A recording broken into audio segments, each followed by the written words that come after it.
Bonjour Anne de Sainte-Marie. Bonjour. Alors l'une des principales missions d'une fédération sportive, c'est bien entendu la compétition. Vous avez organisé toutes les épreuves du Salon du Cheval de Paris pendant 4 ans, du Cross Shetland au CSI 5 étoiles en passant par les concours de dressage, de voltige, mais aussi d'attelage internationaux. Vous aviez innové dans les années 2008-2010 en créant la carrière fédérale avec les premières épreuves indoor, club poney et amateur. Quel est votre regard sur l'évolution de la compétition ? Bien, la compétition change. Il y a toujours plus d'exigences de la part des cavaliers sur les terrains, sur les organisations. Les chevaux sont de meilleur en meilleur, les organisateurs se professionnalisent. Donc la compétition change et la compétition coûte de plus en plus cher.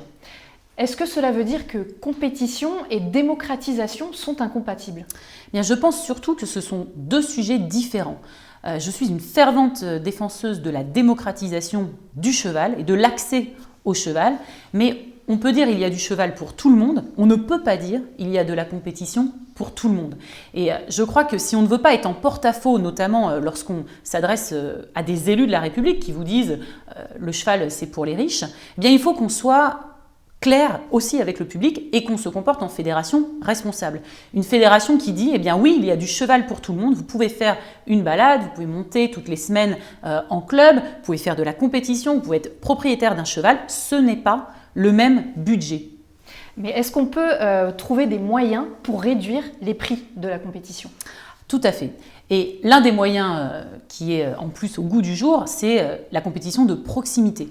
Aujourd'hui, nous mettons les cavaliers dans un entonnoir. Vous faites de la compétition, vous avez un objectif, c'est le championnat de France.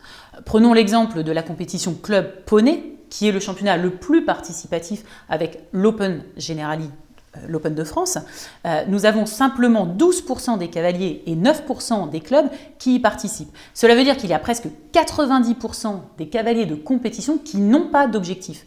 Donc il y a des initiatives qui ont été portées dans des régions comme l'Open de Bourgogne ou l'interdépartemental de Nouvelle-Aquitaine pour créer des objectifs complémentaires. Mais je crois qu'aujourd'hui, avec des belles finales régionales, cela permet d'être un autre projet. Nous avons une saison à vendre avec l'objectif Open de France, eh bien nous avons un autre projet, un autre produit en magasin qui est une saison à vendre avec une belle finale régionale. Mais il existe déjà des finales régionales dans certaines disciplines. Oui, tout à fait, mais il faut à la fois les renforcer, il faut aider les comités régionaux et les comités départementaux à ce qu'elles prennent de l'essor et qu'elles deviennent un objectif en soi, qu'on peut faire une année sur deux avec l'Open de France, qu'on peut faire en soi et qui soit valorisé, c'est-à-dire avec des belles remises des prix, sur de beaux terrains, avec de belles organisations. Et cela, ça demande deux choses. Ça demande à la fois des moyens, mais ça demande que la fédération, eh bien, elle puisse protéger ses calendriers. Nous avons 13 régions en France, eh bien, ne pas mettre de finale nationale les mêmes week-ends que les organisations en région sur telle ou telle discipline. D'une part, et deuxièmement, de laisser de la liberté dans les règlements que proposent les régions. Si la région PACA a un projet avec des règlements par équipe sur une mixité équifun d'obstacles ou je ne sais quoi, et que la région Hauts-de-France est plutôt sur une sélection sur des computer lists, cela n'a aucune espèce d'importance. Nous devons vraiment laisser les comités régionaux et départementaux imaginer leur finale régionale. Mais vous parlez ici des compétitions poney et amateurs. Quelles sont les mesures pour les compétitions pro ? Alors, d'abord, je voudrais distinguer les compétitions pro de la haute performance, dont on pourra parler un peu plus tard. Sur les compétitions pro, l'idée c'est bien sûr de conserver ce qui fonctionne. Nous avons un très beau circuit qui est le circuit Grand National.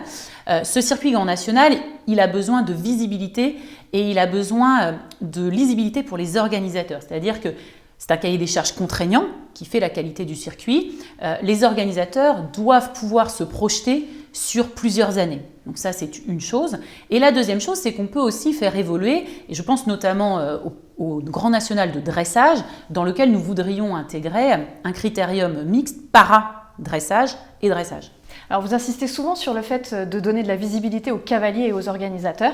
Je vous propose de donner la parole à Baptiste Auclair, dirigeant de club, qui revient sur des mesures de votre programme concernant la publication des règlements de compétition. Moi, si je dois retenir une chose sur le programme d'Anne, c'est le fait de fixer les règlements de compétition en début de saison. Parce qu'effectivement, quand on fait nos inscriptions dans nos clubs, on le fait au mois de juin, parfois en septembre, mais c'est essentiel pour nous de pouvoir donner un peu une visibilité sur la saison et dire à nos cavaliers, à nos parents, voilà, là, votre saison, c'est minimum tant de concours, ça représentera tant d'euros. Sans ces informations-là, c'est quand même beaucoup plus difficile de pouvoir fidéliser les gens et les engager dans une saison de compétition.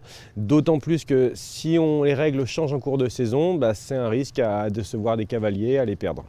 Donc si je dois retenir une chose simple et concrète, c'est fixer les règlements avant le début de saison.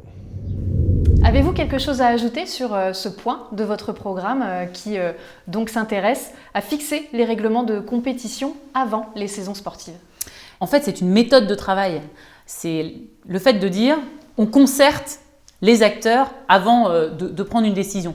Donc si on parle des règlements de compétition, cela veut dire diffuser auprès des clubs, des enseignants, des coachs, des officiels de compétition, des comités régionaux, départementaux, des cavaliers, des projets de règlement avant de les valider et avant leur mise en application. Vous parlez beaucoup des officiels de compétition. Comment les intégrez-vous à votre projet sportif ? Les officiels de compétition sont en fait les garants de l'image de l'équitation. Parce que les compétitions sont l'image de notre sport. Donc ils ont 3 responsabilités majeures. C'est une responsabilité sur la sécurité, sur le bien-être animal et sur ce que nous appelons la courtoisie sportive.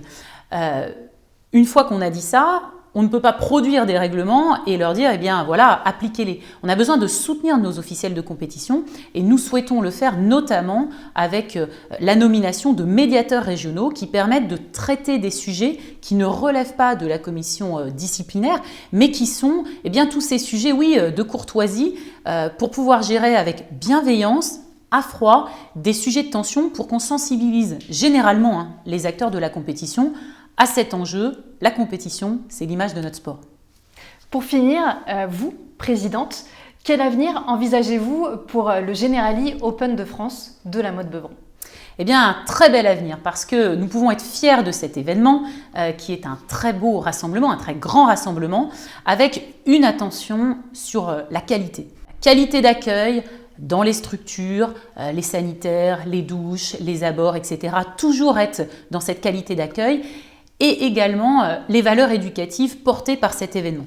On est dans un événement qui à la fois regroupe une grosse partie de jeunesse et sur des niveaux d'accès à la compétition quand je sors la partie poney élite. Et sur ces niveaux d'accès, je souhaite réunir une commission spécifiquement sur ces circuits et l'Open Club Poney pour que ces valeurs éducatives soient vraiment au cœur du projet de compétition.